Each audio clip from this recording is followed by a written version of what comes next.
Wednesday, Netflix released its new original film, The Devil All the Time, and yes, yesterday I decided to finally give it a watch. So, let's talk about it.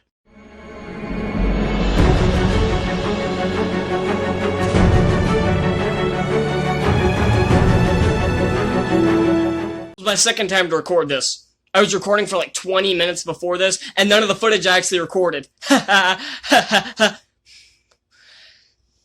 So yeah, I'm pissed off about that now. I don't think I was actually recording for 20 minutes. I was recording for a while. I had pretty much finished the entire video, and then I realized the camera wasn't actually recording, so thanks, dumbass technology. So I'm going to try to keep this really short and sweet. And also, I know I said in my Cuties non-review that I would have this up on Thursday or Friday, and I was going to watch the movie when it first came out on Wednesday, but I was too busy being sick, and then I had to catch up on all my schoolwork, because I'm doing online school, and they give us a boatload of shit. So yeah, I wasn't able to watch the movie, I wasn't able to review the movie, so I'm doing it now. Better late than ever, I guess. So that's why I'm late to the party on this one, so yeah. So let's talk about it.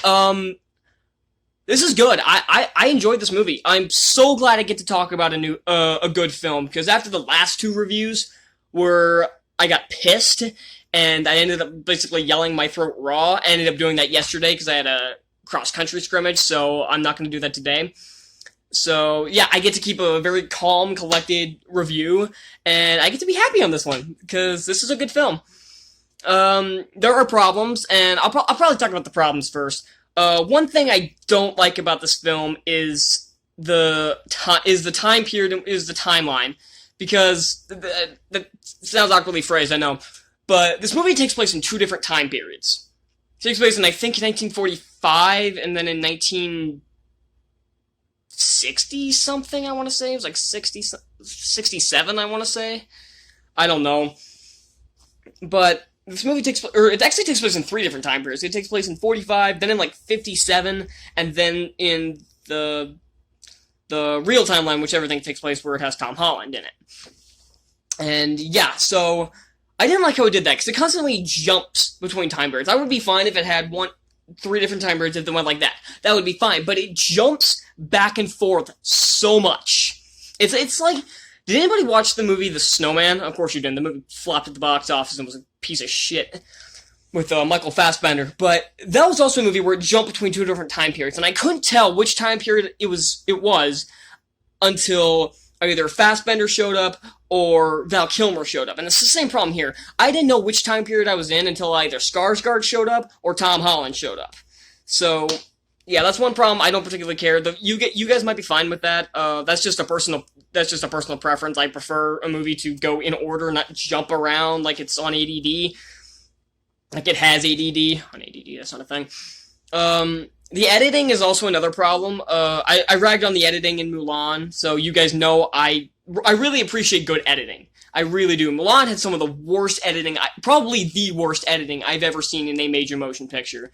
This one doesn't offend the art of editing nearly as much, but it's kind of the same problem with it jumping back and forth. It doesn't feel like it's all stringed together properly, and also you can't really get a grasp on the new locations, because this movie doesn't have any good establishing shots.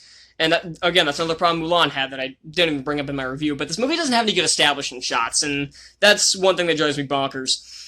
But other than that, I think this movie's very good. The acting is great across the board. Tom Holland is very good in this movie. I've taken shots at Holland before, but not for his acting.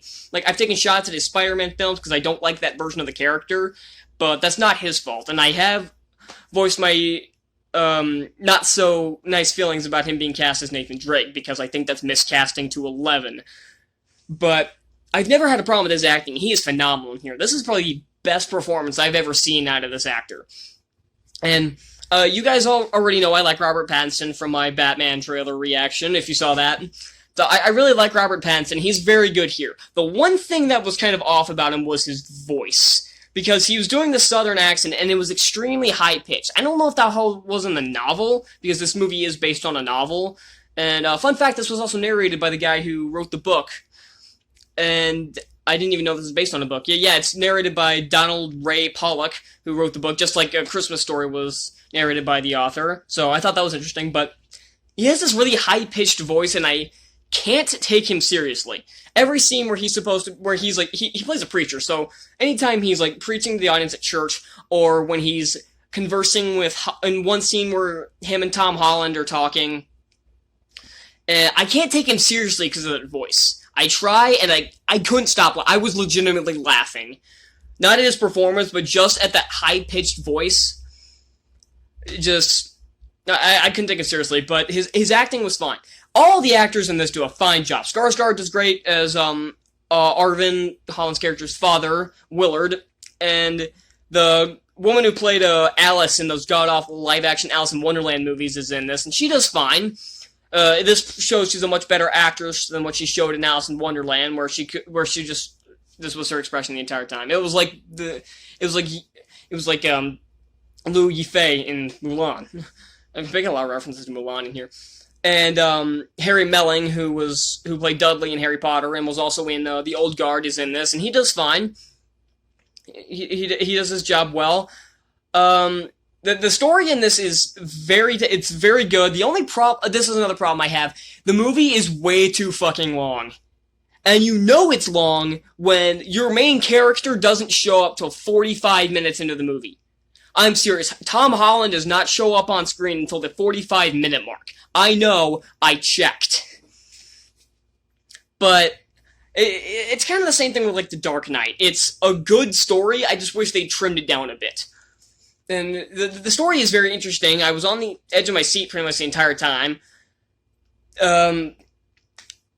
I'm trying to think. The writing for this is very good. There are so many great dialogue scenes. Especially there's the one conversation between the one scene between Tom Holland and Robert Pattinson was a very well done scene. I think that was and the actors played it off very well, even though I couldn't take Pattinson's voice seriously.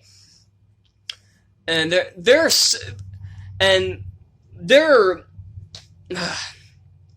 another thing I forgot to bring up, this movie has too many characters.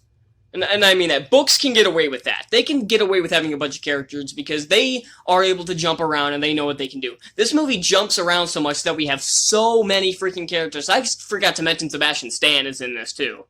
Yeah, Bucky Barnes. And there's also this like couple who picks up hitchhikers to do... I'm still not sure what the hell they were doing. I know, like, the basis of what they were doing, but I'm not sure what the point was. I'm not gonna spoil exactly what I think they're doing, as you go see the movie for yourself, but I don't know what the hell I was looking at half the time. I couldn't get a grasp on what they were doing, but I at this point, I don't even care. The main plot with Arvin is very interesting. A young man trying to protect his ones he loves from the sinfulness of his town. And from the seeds of the past that seem to be creeping back up on him. I think that is a very engaging story, and this movie tells it very well. The directing in this is spot on, the dialogue is great, and the dialogue is one of the things that can drag a movie down for you. That's one of the main things that drag down the Star Wars prequels, is that the dialogue was fucking horrendous. This movie has great dialogue and some great direction. I think that the score for this is very good, too. I don't know who did the score, but they did a commendable job here. And this movie isn't... I'm not sure what kind of genre this is. I think it's supposed to be like some kind of... I want to say it's not a supernatural thriller. I want to say it's just some kind of dark thriller, I guess. It doesn't seem like the right term, though. Doesn't matter. But I think they did a commendable job. And you know it's a... You know the story's doing well when you don't even know when your main hero is going to survive. I honestly thought, in a scene near the end, I thought Arvin was going to die. Unless I didn't make that clear, Arvin is Holland's character. I honestly thought he was going to die near the end. And I actually didn't want to... In some movies, I'd be okay if they kill off the main hero. I'm like, holy shit, this movie has some balls. This one, I didn't want them to. I was legitimately wanting him to survive. I did not want him to die here, and that's very commendable when you make me care enough about a character that I don't want them to die at the end. So, yeah, that's all I'm going to say. I'm keeping this one shorter since, again, I already filmed this once. So, I definitely recommend checking this one out on Netflix. Like I said, don't watch Cuties, watch this instead. In a few days, I'll have the Enola Holmes review up, and this time I'm going to be on time. It's going to be Thursday or Friday. I'm going to start pumping out probably 2 reviews a week now. I'm going to try to start that.